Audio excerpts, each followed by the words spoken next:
Olá pessoal, tudo bem? Estamos atravessando a semana de meio ambiente, essa primeira semana de junho. Eu estou aqui na minha casa, nos fundos da minha casa, num pequeno espaço aqui onde eu reuni alguns materiais que eu vou usar para ensinar a vocês um pouquinho sobre plantar, né? O primeiro passo de plantar é preparar a terra, então vou falar sobre isso hoje. E nessa semana do meio ambiente, a gente lá na UERJ, né, eu trabalho no Ecomuseu da Ilha Grande, mais especificamente no Parque Botânico, que a gente chama carinhosamente de PAB. Lá na ilha a gente faz muito mais do que plantar apenas, né? Plantar é uma pequena parte do nosso trabalho. É, Nós, na verdade, temos um compromisso lá de construir um jardim botânico aonde antes era o presídio. É um projeto muito bacana, que eu tenho muito orgulho de ter passado no concurso para lá, para fazer esse trabalho lá. Mas o Ecomuseu é uma coisa muito mais ampla, que trata como se fosse toda a Ilha Grande, na verdade, como um museu. Não só o patrimônio florístico natural, que no caso é a nossa parte lá no PAB, mas também o patrimônio cultural, social, histórico que tem na ilha toda, né? Então, parte importante desse patrimônio, que é o que posso falar mais, né? Como botânico e como parte da equipe do PAB, é o patrimônio florístico, o patrimônio ambiental e florístico da ilha, que é enorme. E a nossa rotina no PAB, ela é, na verdade, uma rotina muito extensa de conhecer a flora da Ilha Grande. A gente tem que estar constantemente indo a campo para verificar a lista de espécies atualmente existentes, se não tem outras tantas espécies que a gente ainda não conhece para estar acrescentando na lista, e com certeza tem. Cada ano que passa a gente descobre novas e novas espécies lá na ilha. Então, nosso trabalho é não só essa pesquisa da flora, mas também fazer uma rotina semanal de estar indo buscar sementes e estacas e propágulos para reproduzir as espécies da Mata Atlântica no viveiro do Pato. Então tem a parte mais prática mesmo do nosso trabalho. Quando a gente pega esse material, essas sementes, a gente tem que plantar e isso tem que virar muda, para que possa ser usado em vários projetos que a gente tem, não só como o ERJ, mas a gente tem e terá no futuro também em parceria com o INEA. Volto a dizer, é um viveiro da Mata Atlântica e aí a gente tem que ser muito técnico, tem que produzir boas mudas e aí a gente tem que estar, e no caso lá na Ilha Grande, a UERJ já está muito afinada com o INEA, para que a gente possa fazer bom uso dessas mudas hoje e no futuro, né? Então, vamos lá. Vamos falar um pouco sobre o preparo da terra. Aqui, eu coloquei aqui dentro essa terra aqui, comprada. Bom, eu estou na cidade, né, gente? Então eu estou trabalhando com o que tem. Lá na ilha a gente usa os substratos da própria região, a gente monta o nosso humus, a gente usa o esterco da capivara, a gente faz o nosso composto, né? Com os restos de folhas, restos de capina. Mas aqui não, estou trabalhando com substrato comprado. Então aqui é uma terra adubada, já comprada, e aqui é um esterco que a gente chama esterco de ave, né? Que é aquela cama de aves, que é um esterco maravilhoso, é um dos melhores que eu conheço. Eu misturei essas duas coisas aqui dentro, tá? Balancei bastante, homogeneizei bastante, tá? Usei a pazinha também para homogeneizar completamente, tá? E aí, isso é o que eu vou chamar da base que tem que ser uma terra de boa qualidade, uma terra com bastante matéria orgânica, tá? Porque planta precisa de matéria orgânica, não adianta eu plantar nenhuma planta, assim, pode ser uma planta herbácea, pode ser uma planta totalmente tenra, como se fosse um alface, um alho, qualquer planta herbácea, pode ser uma planta suculenta, pode ser um cactus, pode ser uma palmeira, pode ser qualquer planta.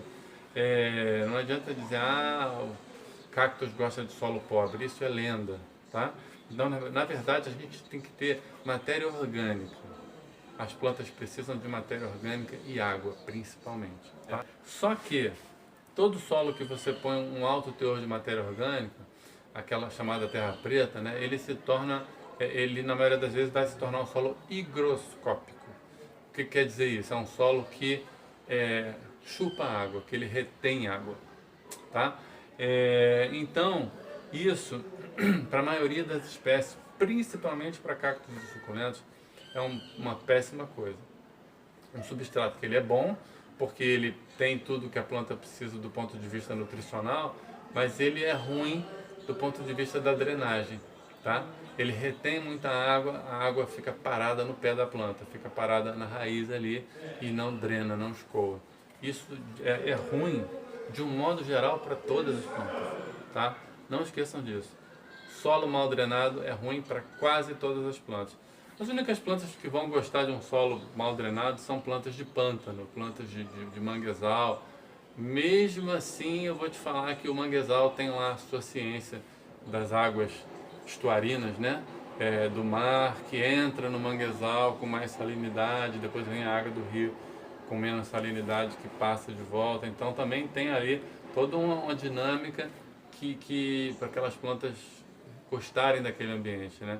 Você tem um ambiente estagnado, é um ambiente que tem uma água parada no pé da planta. Eu acho que planta nenhuma gosta, para dizer a verdade, né? Porque mesmo no pântano, mesmo no manguezal, tem sempre algum aspecto lá que torna aquele ambiente dinâmico, tá? Um solo parado, com água parada no pé da planta, nunca vai ser bom. Então, assim, a regra número 1 é solo bem drenado, tá? Então, essa nossa mistura básica aqui, ela é uma mistura muito orgânica. Eu misturei todos os estercos conforme eu falei, porém ela ainda está muito higroscópica. Se eu molhar aqui, ela vai formar grumos de terra. Isso não vai ser bom para a planta. Então ainda tem algumas etapas para cumprir, certo? Temos aqui um vaso, né? Então, isso é básico em jardinagem, tá? Isso aí não vai mudar, vai servir para todas as plantas. O fundo do vaso tem que ter pedregulho. Pode ser cascalho de vaso de argila quebrado, pode ser cascalho de pedras e cascalhos que você tem lá na sua região, lá no solo. Evite colocar cascalho que seja resto de obra. Cascalho na forma de entulho, evite, porque geralmente tem muito cimento, né, tijolo, e são todos elementos que vão tornar o seu solo muito ácido, tá? Vai dar uma acidificada no seu solo que não é legal. Então, assim, eu nem gosto mais do que tudo de pedrisco. Eu prefiro argila expandida ou cerâmica de vaso quebrado ou cascalho das pedras que tem na sua região, tá? Mas na falta de um material melhor, você pode usar brita mesmo, tá? Mas tem que ter pedra no fundo do seu vaso, porque aqueles furinhos que tem no fundo do vaso, se ficarem expostos diretamente, eu tacar a terra direto aqui, a terra vai escorrer por aqui. Primeiro que, principalmente se for um ambiente de dentro de casa, aquela terra vai viver escorrendo, vai viver sujando o seu chão. Aí você fala assim, mas eu ponho um vasinho, eu ponho um pratinho.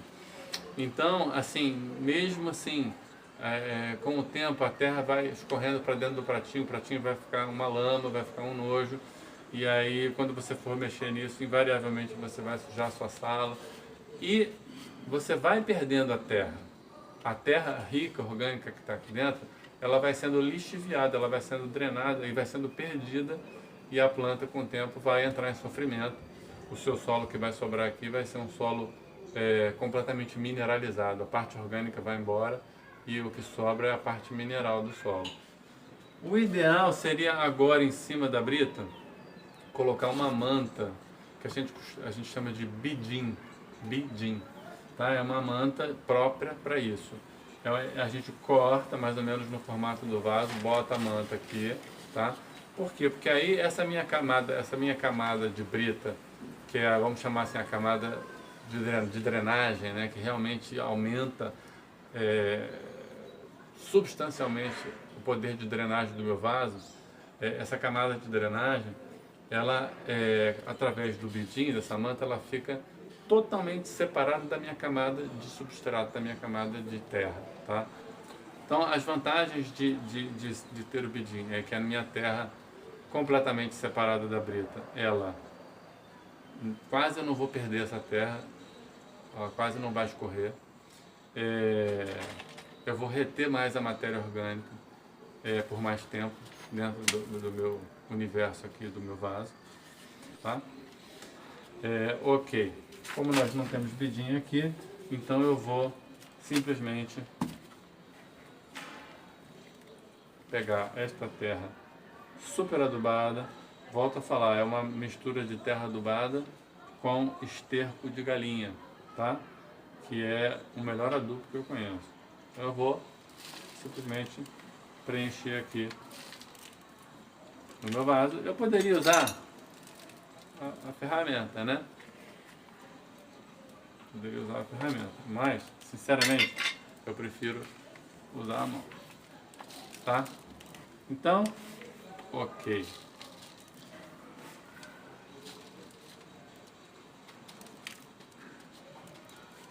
Aqui eu já tenho o ambiente ideal para plantar a minha planta.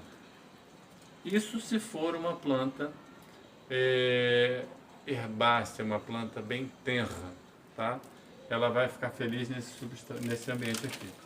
Aí eu planto ela. Uma vez que eu plantei ela, eu posso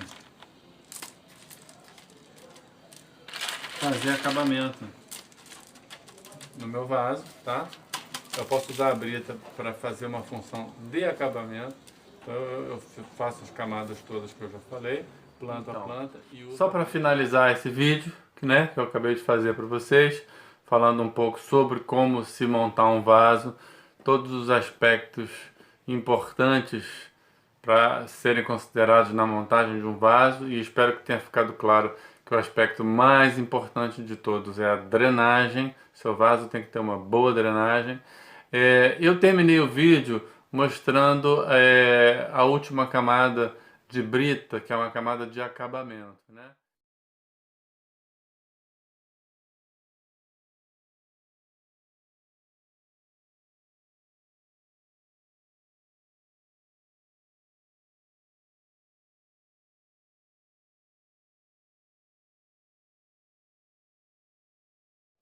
Porém, eu quero fazer um próximo vídeo na sequência para vocês, aonde eu vou mostrar 3 tipos de planta, tá?